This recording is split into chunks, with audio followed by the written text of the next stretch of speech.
Hello friends, मेरा नाम है शुभम राव और आप सभी को स्वागत है हमारे नए यूट्यूब चैनल स्टडी विथ एनआईटीएंस में। मैं खुद एक एनआईटीएन हूं और मैं एनआईटी रायपुर से बीटेक हूं इलेक्ट्रिकल इंजीनियरिंग में। तो जैसा कि आपको पता होगा कि हमारी एसीएफ एग्जामिनेशन से रिलेटेड पर्यावरण सब्जेक्ट की लगातार वीडियो सीरीज चल रही है। अगर आपने लेक्चर्स नहीं देखे तो आप ऊपर जाइए आई बटन पर, आपको वीडियो का लिंक मिल जाएगा। आप लिंक में टैप करके उन वीडियोज़ को देख सकते हैं। इसके अलावा मैंने सीजी व्यापम के कंप्यूटर सब्जेक्ट का 21 वीडियो का कंप्लीट पैकेज बना दिया है। अगर आपको वीडियो देखने हैं तो आप ऊपर जाइए आई बटन पे, आपको वीडियो का लिंक मिल जाएगा। आप लिंक में टैप करके उन वीडियोस को आराम से देख सकते हैं। इसके अलावा हमारे यूट्यूब चैनल का प्लेलिस्ट कंपलसरी चेकआउट करिए। उसमें मैंने अलग अलग सब्जेक्ट के अलग अलग प्लेलिस्ट बना दिए हैं, जहाँ से आप उनको आसानी से देख सकते हैं। ठीक है, एक ज़रूरी सूचना, हमारी यूट्यूब चैनल के ऑनलाइन क्लासेस के साथ साथ हमारी पेड ऑफलाइन एवं ऑनलाइन क्लासेस चालू हो गई हैं। मैं जूम के माध्यम से ऑनलाइन क्लासेस को पढ़ाता हूँ। इसके अलावा अगर आप रायपुर में स्थित हैं तो आप मेरे घर भी आ सकते हैं। अभी केवल प्रीलिम्स और आपके सीजीपीएससी प्रीलिम्स और आपके सीजी व्यापम के लिए ही क्लास चालू हुई है। अगर आपको क्लास के बारे में ज़्यादा जानकारी चाहिए तो आप जो आपके नंबर लिखा हुआ आ रहा होगा, आप वहाँ पर कॉल करके जानकारी ले सकते हैं। ठीक है, इसके अलावा वीडियो का डिस्क्रिप्शन कंपलसरी चेकआउट करिए। उसमें मेरा फेसबुक, व्हाट्सएप, ट्विटर और इंस्टाग्राम है। आप मुझे फेसबुक और इंस्टाग्राम पे कंपलसरी फॉलो कर लीजिए। इसके अलावा अगर हमारे व्हाट्सएप कॉन्टैक्ट लिंक में अगर आप टैप करके मुझे नाम और लोकेशन के साथ अपना डेटा भेजेंगे तो आपको मैं कंपलसरी व्हाट्सएप सपोर्ट ग्रुप में जोड़ लूँगा। ऑलरेडी 200 मेंबर के आसपास हैं। आप भी ग्रुप का हिस्सा बनिए और उसमें जो भी सर्विसेज मिलती है उसका फ़ायदा उठाइए। ठीक है, ये तो हो गया प्रमोशन। प्लीज़ वीडियो को पूरा देखिए। अगर आप पूरा नहीं देखते हैं तो यूट्यूब मेरी वीडियो को सप्रेस कर देता है और व्यूज़ नहीं आ पाते हैं।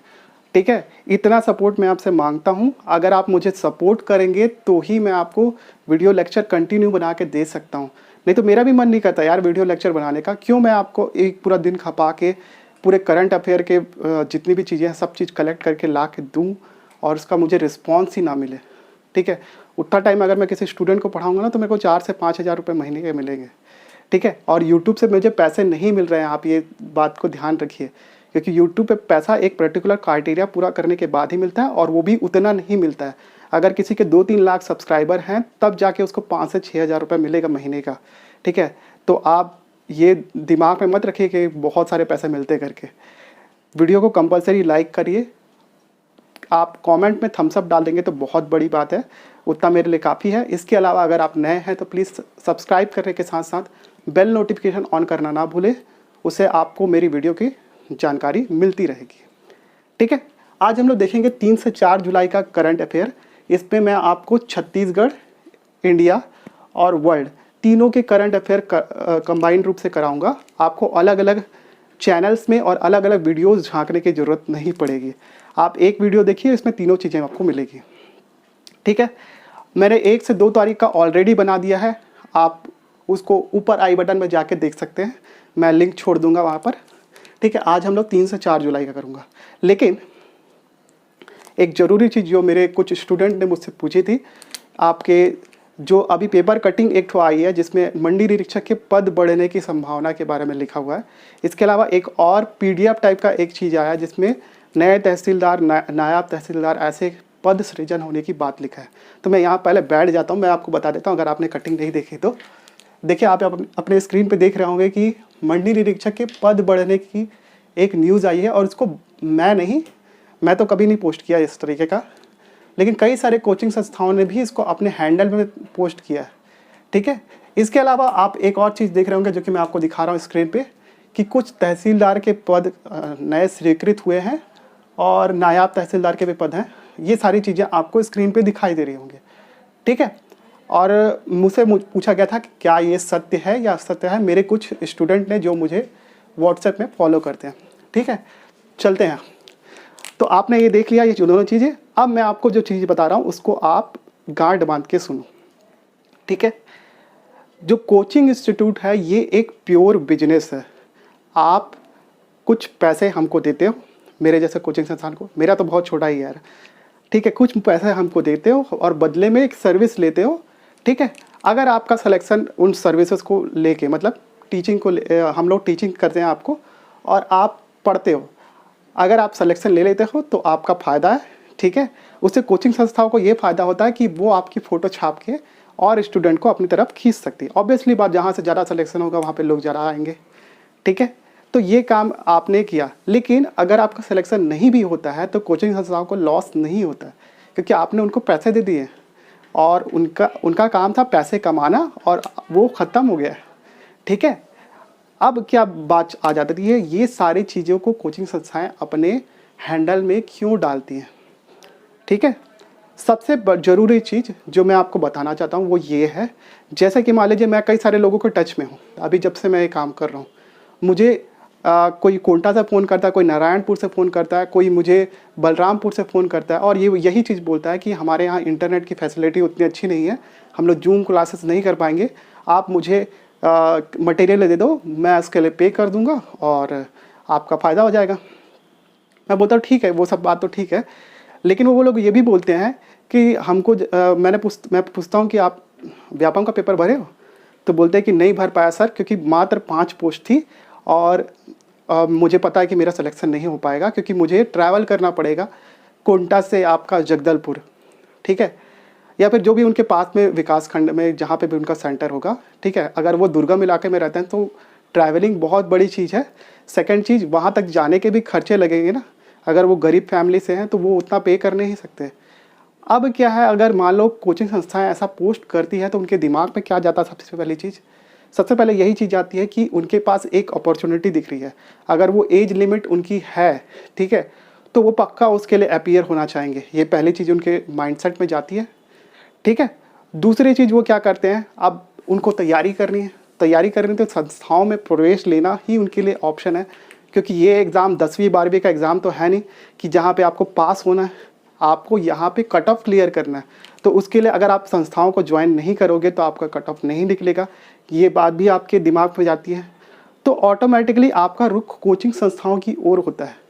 ठीक है, तो कोचिंग संस्थाएं इस तरीके के न्यूज़ को अपने हैंडल पे इसलिए पोस्ट करती हैं ताकि लोगों को लगे कि वैकेंसी आने वाली है और वो उनकी तरफ ऑटोमेटिकली खींचे चले जाएं। ये पहला और बहुत ही बड़ा कारण है। दूसरा, जो कि आपका तहसीलदार से रिलेटेड वैकेंसी आई है, ये बहुत ही सामान्य सी प्रक्रिया है, इसमें इतना खुश होने की ज़रूरत नहीं है। ठीक है, कई सारे जैसे मान लो जो ये पीएससी है वो क्या करती है, विभागों को पत्र लिख के ये पूछती है कि आपके पास कितनी वैकेंसी है। मतलब पीएससी का एग्ज़ाम होने के पहले वो विभागों को सामान्य रूप से पत्र लिखती है और विभाग बताता है कि हमारे यहाँ इतने इतने पद खाली हैं और वो वापस पूरे पीएससी को फॉरवर्ड करते हैं। बाद में वो सरकार वर्कार को फॉरवर्ड करती है तो वित्त विभाग उसको मंजूरी देता है कि हाँ ठीक है, इतने पद हैं, आप इतने पद पे आप एग्ज़ाम करवा लो। ठीक है, तो क्या होता है, वो ऑर्डर जारी होता है और वो सामान्य रूप से वापस उनके पास आता है। ठीक है, तो उस पर इतना खुश होने का नहीं है, वो ऑर्डर एक सामान्य सी प्रक्रिया है। जब वो वैकेंसी आपके पीएससी के ऑफिशियल नोटिफिकेशन में आ जाए तब उसको सत्य मानिए, अदरवाइज़ ऐसे बहुत साल पहले, मैं ज़्यादा साल पहले की बात नहीं कर रहा हूँ, लगभग 2 से 3 साल पहले ऐसी न्यूज़पेपर में एक कटिंग आई थी जिसमें लिखा हुआ था डिप्टी कलेक्टर के लगभग 76 पद आने वाले हैं। ठीक है, मुझे अच्छे से याद है क्योंकि मैं उस समय खुद भी एग्ज़ाम लिख रहा था। ठीक है, और जब मैं मेरा भी 76 पद आने वाले, तो वो 76 पद गए कहाँ यार, अभी तो 3 साल हो गया, लगभग 3 साल हो गया और वो 76 पद की वैकेंसी की कोई खबर ही नहीं है। ठीक है, तो आप पहली चीज़ तो इस तरीके के पेपर में आए हुए किसी भी कटिंग को सत्य ना माने, पहली चीज़, जब तक कि वो आपके ऑफिशियल नोटिफिकेशन में प्रकाशित नहीं हो जाता। जब वो ऑफिशियल नोटिफिकेशन में प्रकाशित हो जाए तभी उसको सत्य मान के आप विश्वास करिए। और मैं तो मानता हूँ कि अगर आप तैयारी करने आ ही गए हो तो आपको पदों की चिंता नहीं होनी चाहिए। अगर एक वैकेंसी भी हो तो आपको उसके लिए फ़ाइट करना है। ठीक है, और उसके लिए पूरी दिल लगा के फ़ाइट करना है, ऐसे नहीं एकदम लेमैन के टाइप, अरे एक पद है कौन देखेगा क्या। आप फाइट तो करके देखो, इस समय नहीं तो कम से कम अगली वैकेंसी में आप तैयार तो रहोगे उसके लिए। ठीक है, तो मैं आपसे बता रहा हूँ कि जितने लोग पोस्ट लेते हैं वो कई सालों से प्रिपेयर करने के बाद ही पोस्ट लेते हैं, ऐसे किसी का हलवे में नहीं हो जाता है। तो आप पदों की चिंता तो बिल्कुल भी मत करो। ठीक है, और मैं बोलता हूँ कि आप तैयारी पे लग जाओ अगर नहीं लगे हो तो। ठीक है, बाकी कोचिंग संस्थाओं का अपना काम है, वो अपना बिजनेस रन कर रही हैं। ठीक है, मेरे जैसे लोग भी अपना बिजनेस रन कर रहे हैं। ठीक है, कुछ स्टूडेंट को पढ़ा के, और ये सबका काम चलता रहेगा। आपका काम है पढ़ाई करना और आप पढ़ाई करिए, इन सभी चीज़ों पर अपना दिमाग मत लगाइए, ठीक है। टू बी ऑनेस्ट, मेरे को यही बोलना था आप सभी लोग को जो लोग मेरे वीडियोस देखते हो, ठीक है। नेक्स्ट हम लोग आते हैं हमारा जो मेन मुद्दे का काम है, और हम लोग करेंगे आज सबसे पहले देखेंगे छत्तीसगढ़ का करंट अफेयर 3 से 4 जुलाई के बीच का। फटाफट से देखते हैं इसको। छत्तीसगढ़ के अगरी कला ग्राम कबीर धाम से ULPIN की शुरुआत हुई है। अब ये ULPIN है क्या? इसका फुल फॉर्म होता है unique land parcel identification number. Full form जान गए? पहले क्या होता था, जैसे कि मान लीजिए लैंड आइडेंटिफिकेशन नंबर, लास्ट में देखो, जैसे कि मान लो मुझे किसी जगह पे, अब मैं अगर ज़मीन खरीदा हूँ तो क्या होता था, पहले हम लोग पहले ज़िले का नाम डालते थे, ज़िले का नाम के बाद हम लोग तहसील, तहसील के बाद उस ग्राम का नाम, ग्राम के नाम के बाद फिर वो एक सब चीज़ों को सॉर्ट आउट करके एक खसरा नंबर जारी करता था। वो खसरा नंबर पटवारी के पास बेसिकली वो सब चीज़ें होती है। वो खसरा नंबर से हम लोग पहचानते थे कि हमारा लैंड कौन सा है।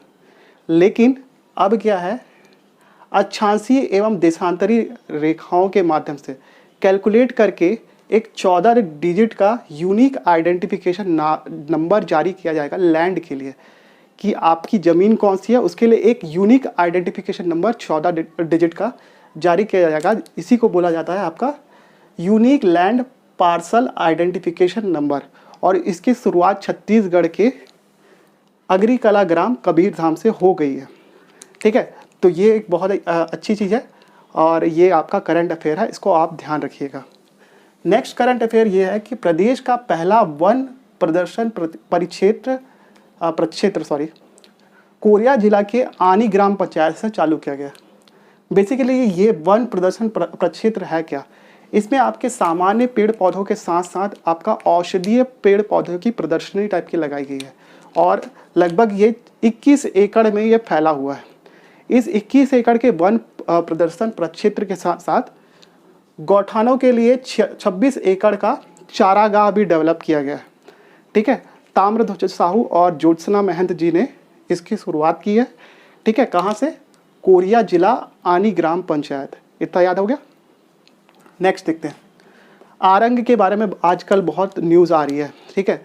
मैंने आपको लगातार जो मैं पेपर कटिंग वगैरह सेंड करते रहता हूँ तो उसमें आप देखते भी होंगे, ठीक है। अंधियार खूब से क्या मिला है और यहाँ से क्या मिला है। वैसे ही 3 से 4 जुलाई के बीच में एक बंदा था जिसका नाम था होरीलाल पटेल। इस बंदे का नाम तो याद नहीं रखना है, आपको मेन मुद्दे की चीज़ याद रखनी है।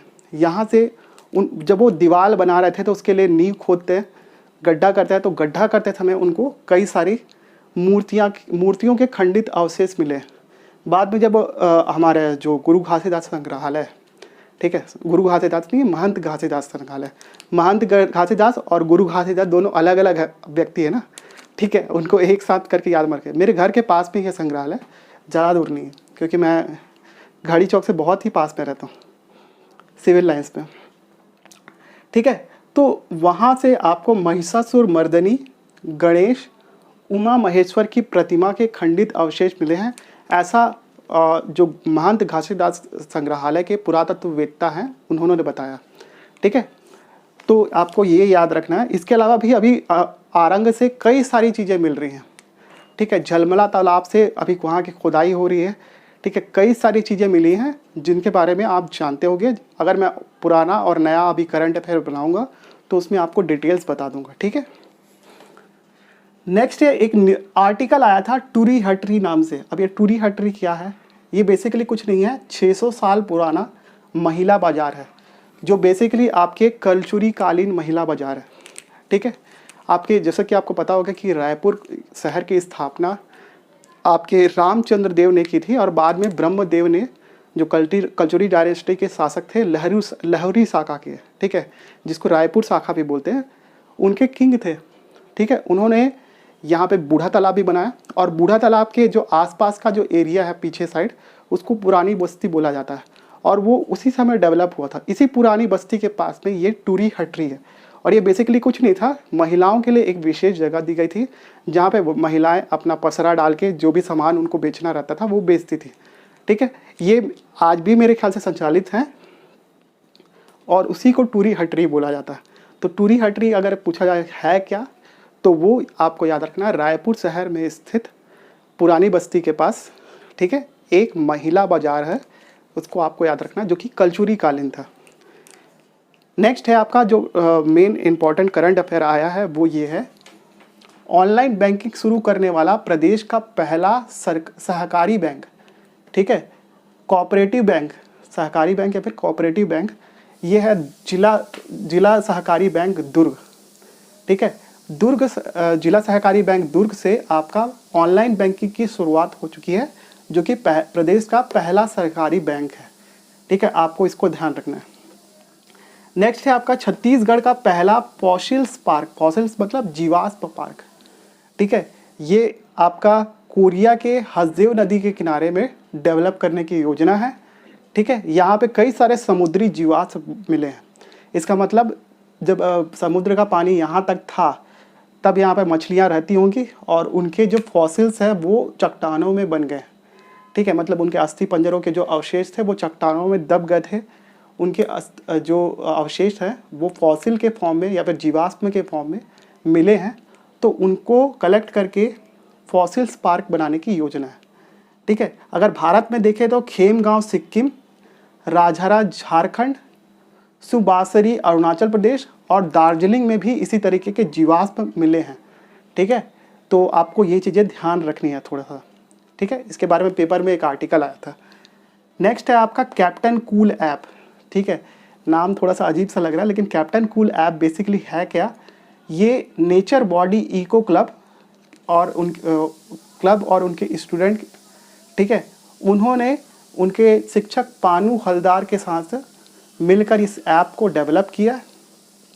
बेसिकली ये एक ऐप है जिसमें अगर आप किसी भी इलेक्ट्रॉनिक एपरेटस, ठीक है, जैसे प्रेस हो गया, टीवी हो गया, फ्रीजर हो गया, इनकी रेटिंग मतलब उनके पीछे उनकी डिटेल दी होती है, कितने वॉट का है, ठीक है, तो उनकी रेटिंग डालोगे और उसके साथ वो कितना देर चला ये भी डालोगे तो आपको पता चल जाएगा कि इस पर्टिकुलर इलेक्ट्रॉनिक एपरेटस से कितना कार्बन एमिशन हो रहा है, मतलब कितने कार्बन का उत्सर्जन हो रहा है, आपको ये जानकारी मिल जाएगी। तो ये काफ़ी अच्छा ऐप है और जो हमारे पर्यावरण मंत्री हैं मोहम्मद अकबर जी ने, उन्होंने ही इसका उद्घाटन किया था। तो आपको ये याद रखना है कैप्टन कूल ऐप क्या है, तो बेसिकली ये कार्बन उत्सर्जन को नापने वाला एक ऐप है, ठीक है, जिसको आपका पानू हलदार के नेतृत्व में नेचर बॉडी इको क्लब के स्टूडेंट के द्वारा डेवलप किया गया, ठीक है।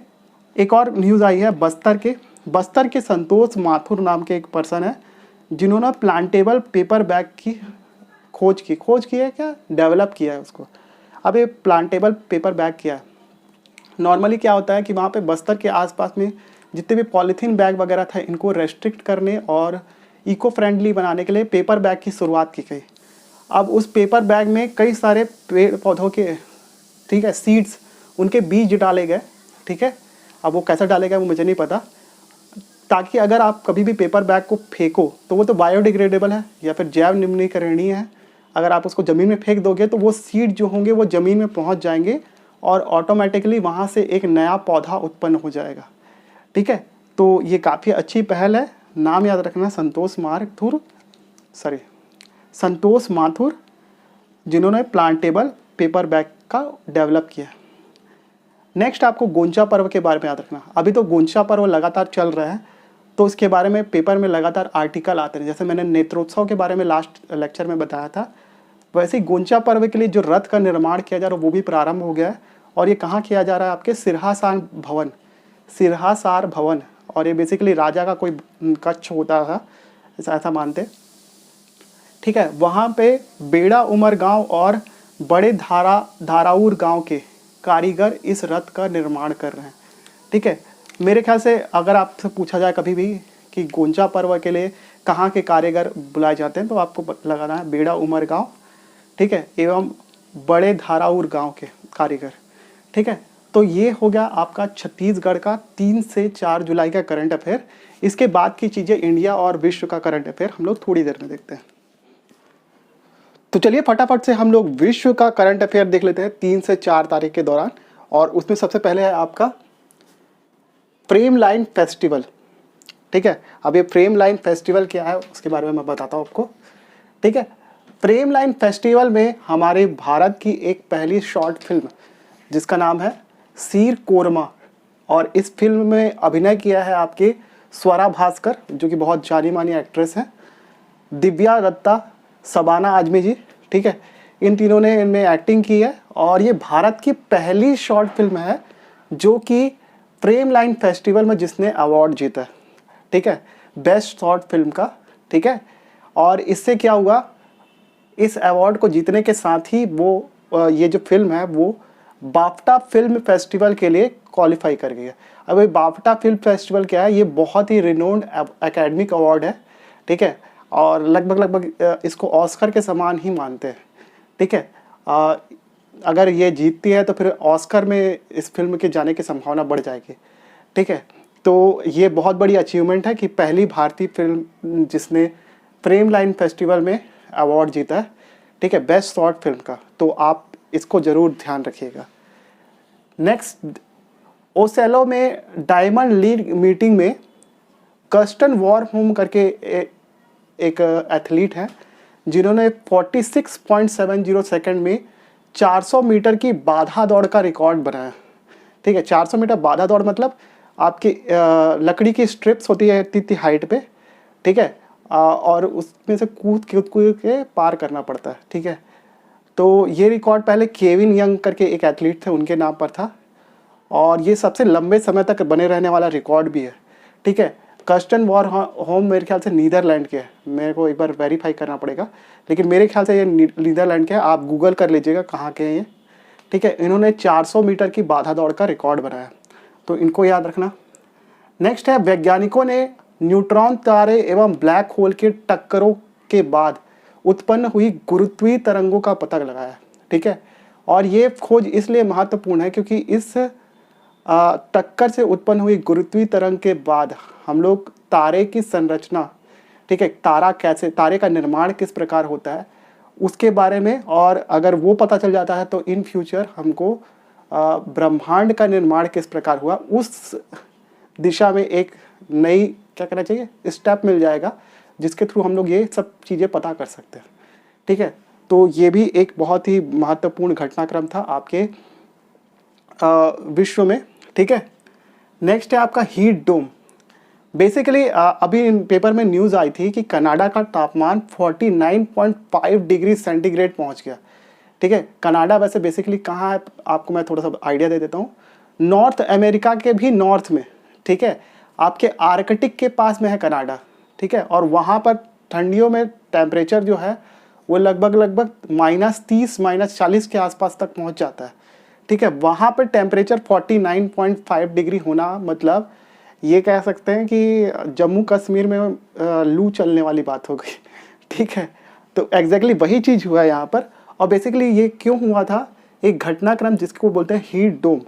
और ये हीट डोम बेसिकली क्या होता है, जब वायुमंडलीय उच्च दबाव के कारण आपकी जो समुद्री हवा है वो किसी पर्टिकुलर हिस्से में ट्रैप हो जाती है, उच्च दबाव वाली समुद्री हवा किसी क्षेत्र में ट्रैप हो जाती है, तो इस टाइप के हीट डोम का निर्माण होता है। और ये हीट डोम किसी पर्टिकुलर एरिया का टेम्परेचर काफ़ी ज़्यादा बढ़ा देते हैं, इसलिए कनाडा का तापमान 49.5 डिग्री सेंटीग्रेड हो गया, ठीक है। अब इसी के चक्कर में अभी जो न्यूज़ आई थी कि नॉर्थ अमेरिका में कई सारे लोग लू से मर रहे हैं, ठीक है। और ऐसा तो होना नहीं चाहिए लेकिन अब ये हो रहा है तो हो रहा है, ठीक है। तो आपको हीट डोम रखना याद रखना क्या होता है, आपको टेम्परेचर क्या हो गया वो हो गया वो सब याद रखने की जरूरत है। हीट डोम बेसिकली एक फिनोमेना होती है जब आपका वायुमंडलीय उच्च दबाव वाली समुद्री हवा एक पर्टिकुलर एरिया में ट्रैप हो जाती है, ठीक है, और उसकी वजह से आपका टेम्परेचर उस एरिया का काफ़ी ज़्यादा बढ़ जाता है। ऐसे फिनोमेना को बोलते हैं हीट डोम, ठीक है। नेक्स्ट है आपका न्यूज़ जो आई है, मिताली राज जो हो गई है वो दुनिया के सबसे ज़्यादा रन बनाने वाली महिला हो गई हैं, ठीक है। सेकंड वनडे इंटरनेशनल में, ठीक है, वनडे इंटरनेशनल में मिताली राज सबसे ज़्यादा रन बनाने वाली महिला हो गई हैं। सेकंड सबसे ज़्यादा मैच जीतने वाली कप्तान भी हो गई हैं, ठीक है। वो सब तो ठीक है, लेकिन आपने गौर किया क्या मेरे सस्ते कपड़े महंगे कैसे हो गए, ठीक है, ये जादू नहीं था, एक्चुअली मुझे 2 हाफ में वीडियो बनाने पड़ रहा है क्योंकि मेरे पास समय नहीं बचा था उस समय। ठीक है, तो वो चलो छोड़ो, वो सब बात की बात है। सबसे ज़्यादा मैच जीतने वाली कप्तान हो गई है, उस बात को याद रखना। ठीक है, नेक्स्ट है T20 क्रिकेट में दिल्ली के सुबोध भाटी ने 205 रन बनाए किसी क्लब क्रिकेट के मैच में। ठीक है, और उन्होंने क्रिस गेल का रिकॉर्ड तोड़ा है, और क्रिस गेल 175 आपका रन बनाए थे रॉयल चैलेंजर्स बैंगलोर की तरफ से खेलते हुए पुणे के खिलाफ, पुणे वॉरियर्स के खिलाफ। ठीक है, तो वो एक रिकॉर्ड था। इंटरनेशनल क्रिकेट में एरॉन फिंच ने मेरे ख्याल से 172 रन बनाए। ठीक है, वो इंटरनेशनल क्रिकेट में रिकॉर्ड है, लेकिन क्लब क्रिकेट में 205 रन दोहरा शतक हुए T20 में बहुत बड़ी बात है। ठीक है, हालांकि सस्ते बॉलर के अगेंस्ट बनाए होंगे तो मुझे नहीं पता, लेकिन फिर भी 205 रन बहुत होते हैं T20 क्रिकेट में, वो भी खासकर। इसके बाद नेक्स्ट देखते हैं हम लोग, कोविन ऐप पर ग्लोबल कॉन्क्लेव होने वाली है जिसमें 50 देश हिस्सा लेंगे। ठीक है, कोविन का फुल फॉर्म है आपका कोविड वैक्सीनेशन इंफॉर्मेशन। ठीक है, ये एक ऐप है जो कि आप सभी ने यूज़ किया होगा, मेरे ख्याल से जितने लोगों ने टीका लगवाया है उन्होंने सब ने कोविन पे रजिस्टर किया होगा। अगर नहीं किया है और बोल रहे होगे कि सोच रहे होगे कि हमने तो जाके एक पर्ची भरी है और वो पर्ची भर के हमने वहाँ पे जाके दी, और उन्होंने एक्चुअली आपका काम किया, क्योंकि बहुत सारे लोग जो अभी वैक्सीनेशन करवाने जा रहे हैं उनको कोविन का यूज़ करना नहीं आ रहा है स्लॉट बुकिंग के लिए। ठीक है, तो वो वहाँ पर जो ऑपरेटर बैठे हैं वो हमारा पर्ची भर के वहाँ पे स्लॉट बुक करते हैं। ठीक है, तो कोविन में हर किसी ने रजिस्टर किया है, और भारत में टीकाकरण की जो प्रणाली है अभी जो कोरोना वायरस के ऊपर, वो बेसिकली इसी से संचालित हो रही है। तो इतना बड़ा लार्ज स्केल टीकाकरण अभियान जो भारत में संचालित हो रहा है, तो उसके बारे में जानने के लिए कई सारे देश उत्सुक हैं। ठीक है, तो 50 देशों ने इस कॉन्क्लेव में हिस्सा लिया। ठीक है, जो कि हो चुका है, पीएम मोदी ने इसको एड्रेस भी किया था, तो उसके बारे में हम लोग बाद में देखेंगे, क्योंकि वो 5 जुलाई को हुआ था, हम लोग 3 से 4 जुलाई का देख रहे हैं। ठीक है, तो ये होने वाली है कब, 5 जुलाई को। ठीक है, ये याद रखना आपको। ऑस्ट्रियन ग्रापी में मैक्स वेस्ट्रापेन, ये नीदरलैंड के हैं, ये 24 साल के हैं और उन्होंने ये रेस जीती है। फार्मूला 1 रेस को ग्रापी बोलते हैं। ठीक है, इसके अलावा ये माइकल शुमाकर, लुइस हैमिल्टन के बाद ये हैट्रिक जमाया इन्होंने। ठीक है, तो अभी जो करंट के जितने भी रेसर हैं सबसे ज़्यादा इन्हीं का नाम चर्चा में है, क्योंकि जैसा कि आपको पता है कि लुइस हैमिल्टन लगातार ग्रापी रेस, फार्मूला 1 रेस लगातार जीतते रहे हैं। ठीक है, लेकिन उन्होंने लुइस हैमिल्टन को लगभग 32 पॉइंट से पछाड़ दिया है। ठीक है, तो इसलिए ये काफ़ी चर्चा में है।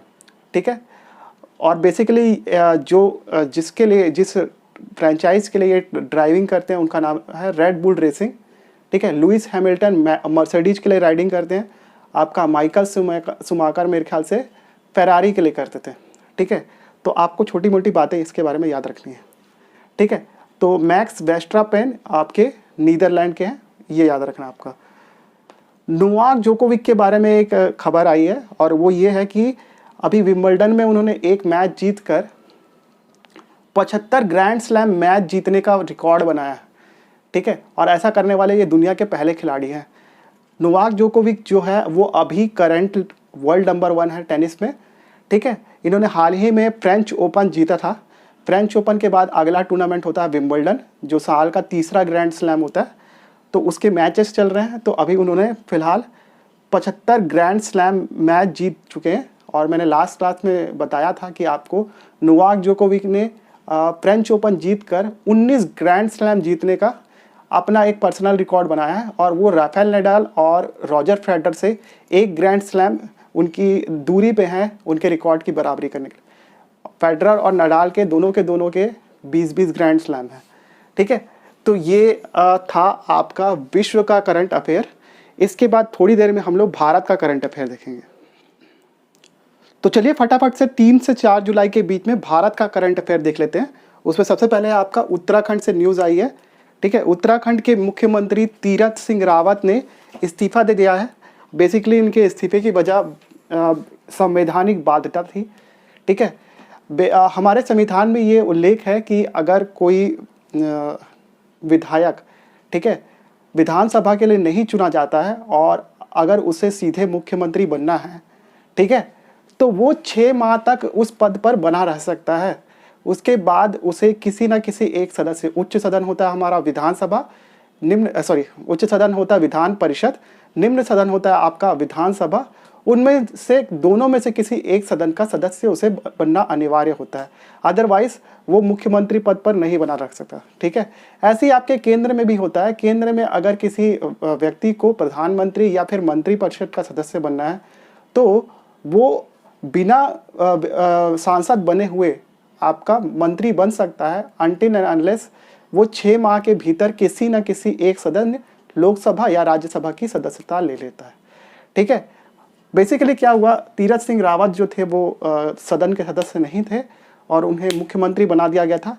बाद में अभी हाल में चुनाव होने की उनको संभावना नहीं दिख रही थी, इस वजह से उन्होंने इस्तीफा दे दिया, ठीक है। तो उनकी जगह पर पुष्कर सिंह धामी को बीजेपी ने अपना मुख्यमंत्री बनाया है वहाँ का, ठीक है। तो आपको इसको याद रखना, और वो शपथ भी ले चुके हैं, ठीक है। तो अभी उत्तराखंड के नए मुख्यमंत्री कौन है आपका, पुष्कर सिंह धामी, ठीक है। तो आपको ये याद रखना।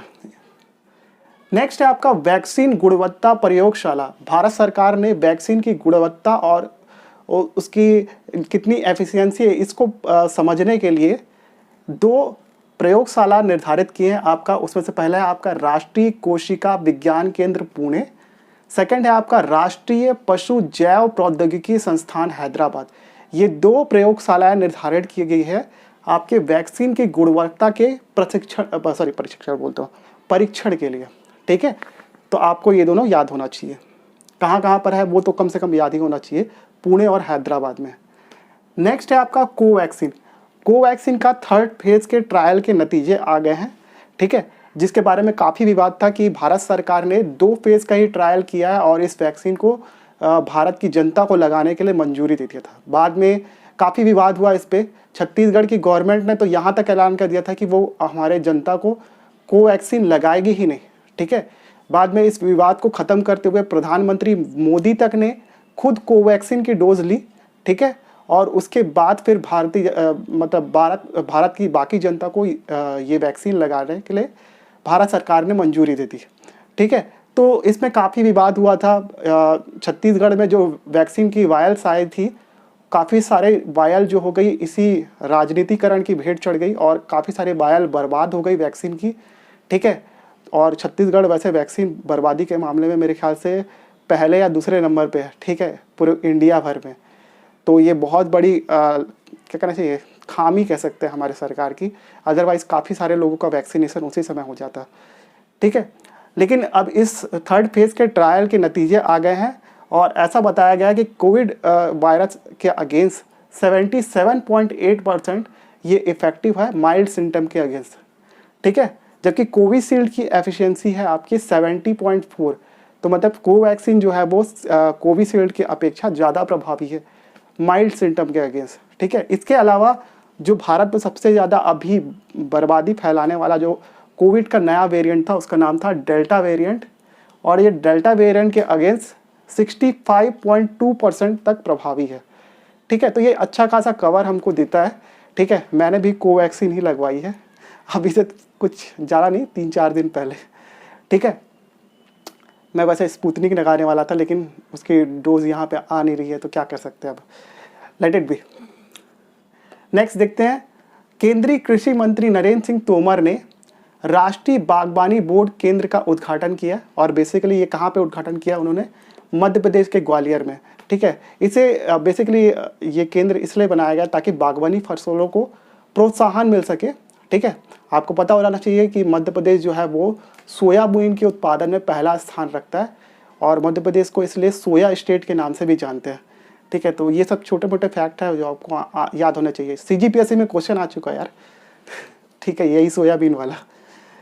नेक्स्ट है आपका YSR बीमा योजना, ठीक है। YSR रेड्डी जो थे वो यूनाइटेड आंध्र प्रदेश, मतलब आंध्र प्रदेश और तेलंगाना को मिला के जो पहले राज्य था उसके मुख्यमंत्री थे और ये काफ़ी ज़्यादा पॉपुलर थे। और ये अभी आंध्र प्रदेश के वर्तमान मुख्यमंत्री जगन मोहन रेड्डी के डैड है, ठीक है। और इनकी प्लेन दुर्घटना में मृत्यु हो गई थी, ठीक है। उनके नाम से एक योजना लाई गई है और ये काफ़ी ज़्यादा फेमस थे आंध्र प्रदेश के, ठीक है। उनको वहाँ पे भगवान का दर्जा हासिल था और जब उनकी मृत्यु हुई तो लगभग 300 से 400 लोगों ने सुसाइड कर लिया था, तो इतने ज़्यादा वो पॉपुलर थे वहाँ पर, ठीक है। तो आंध्र प्रदेश ने इनके नाम पे जो योजना लाई है, मतलब उनके बेटे ने ही खुद योजना लाई है उनके नाम से, कि मृतक परिवार को बीमा की राशि सीधे भुगतान हो सके, उसलिए ये वाईएसआर बीमा योजना लाई गई है। इस योजना के अंतर्गत 18 से 50 वर्ष तक के व्यक्तियों की स्वाभाविक मृत्यु होने पर उनको, उनके परिवार को 1 लाख रुपए तथा 18 से 70 वर्ष की आयु वर्ग के व्यक्ति की आकस्मिक मृत्यु हो जाने पर 5 लाख रुपए उनको बीमा के रूप में मिलेंगे, बीमा के कवर के रूप में, ठीक है। तो आपको ये याद रखना है वाईएसआर बीमा योजना कहाँ की है, तो वो आंध्र प्रदेश की योजना है। नेक्स्ट है आपका भारतीय रेलवे से एक न्यूज़ आई है। भारतीय रेलवे ने पहला गतिशील फ्रेश वाटर सुरंग एक्वेरियम बनाया है और ये कहाँ बनाया? बेंगलुरु में बनाया, बेंगलुरु में, ठीक है। बेसिकली ये अमेजन वैली की अमेजन नदी घाटी के जीव जंतुओं की क्या कहना चाहिए रेप्लिका को दिखाएगा, ठीक है। 12 फीट की ये सुरंग टाइप की एक वो है, ठीक है। तो आपको ये ध्यान रखना है कि कहाँ पे बनाया पहला गतिशील फ्रेश वाटर सुरंग एक्वेरियम, तो आपको याद होना चाहिए किस पे आधारित है, तो अमेजन वैली पर आधारित है, ठीक है। तो आपको इसको याद रखना है। नेक्स्ट है आपका कोविड-19 के अगेंस्ट में दिल्ली सरकार ने एक कार्य योजना लाई है जिसको कोड दिया गया है पीला, एम्बर, नारंगी, लाल कोड, ठीक है। ये कोड से क्या है, जैसा कि मान लीजिए आपको ऑक्सीजन लाना, तो इसको कोड के फॉर्म में हम लोग बोलेंगे कि अभी ये क्या कहना चाहिए पीला लॉकडाउन लगा हुआ है, ठीक है। तो ये पीला लॉकडाउन मतलब उन्होंने कुछ लिमिटेड चीज़ों को इस पर रखा हुआ है, ठीक है। ऐसे करते लॉकडाउन की सीवियरिटी को दिखाता है ये कोड, ठीक है। तो ये कार्य योजना जो अलग अलग रंगों के हिसाब से कार्य योजना कहाँ पे लाई गई है, अगर आपसे क्वेश्चन पूछे तो वो कहाँ लाई गई है? आपके दिल्ली में लाई गई है, ठीक है। तो इसको ध्यान रखिएगा। Next, national institute of mental health and research centre की स्थापना की गई है। मेंटल हेल्थ आजकल बहुत दुनिया में चर्चा का विषय रहा है, डिप्रेशन ऑपरेशन बोलते हैं ना, वही है एग्जैक्टली, ठीक है। इससे रिलेटेड एक इंस्टीट्यूट की स्थापना की गई है, कहाँ पर? एमपी के सीहोर में, ठीक है। तो आपको ये ध्यान रखना है। नेक्स्ट है आपका जो बहुत इंपॉर्टेंट है और मेरे ख्याल से एसीएफ में इस तरीके के क्वेश्चन पूछे जा सकते हैं। बिहार के वाल्मीकि टाइगर रिजर्व के गनौली रेंज में, ठीक है, गिद्धों के संरक्षण की कार्य योजना लाई गई है, ठीक है।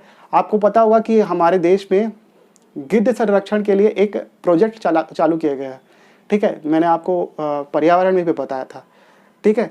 गिद्ध को डिक्लोफिनेक नाम की एक दवा से काफ़ी ज़्यादा खतरा है, क्योंकि डिक्लोफिनेक जो है बेसिकली एक दर्द निवारक दवा है और जो कि जानवरों को दी जाती है और बेसिकली जानवर मरने के बाद गिद्ध ही उनका मांस खाते थे, तो उससे काफ़ी सारे गिद्धों की मौत हो रही थी, ठीक है। तो डिक्लोफिनेक दवा को प्रतिबंधित किया गया इसीलिए, ठीक है। तो इस गनौली रेंज के आसपास भी नेपाल का जो एरिया है वहाँ पर भी डिक्लोफिनेक को पूरी तरीके से प्रतिबंधित किया गया है। यहाँ पे कई प्रजातियों के गिद्ध देखे गए हैं, तो उनके संरक्षण के लिए कार्य योजना भारत सरकार ला रही है, ठीक है।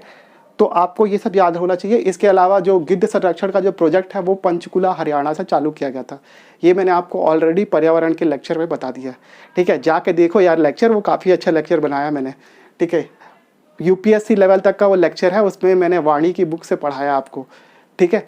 और अभी पढ़ा ही रहा हूँ, हम लोग कंटिन्यू करेंगे किसी दिन, ठीक है। तो ये था आपके 3 से 4 जुलाई तक का भारत, छत्तीसगढ़ और विश्व का करंट अफेयर, ठीक है। अगली क्लास में हम लोग कुछ आगे के करंट अफेयर देखेंगे।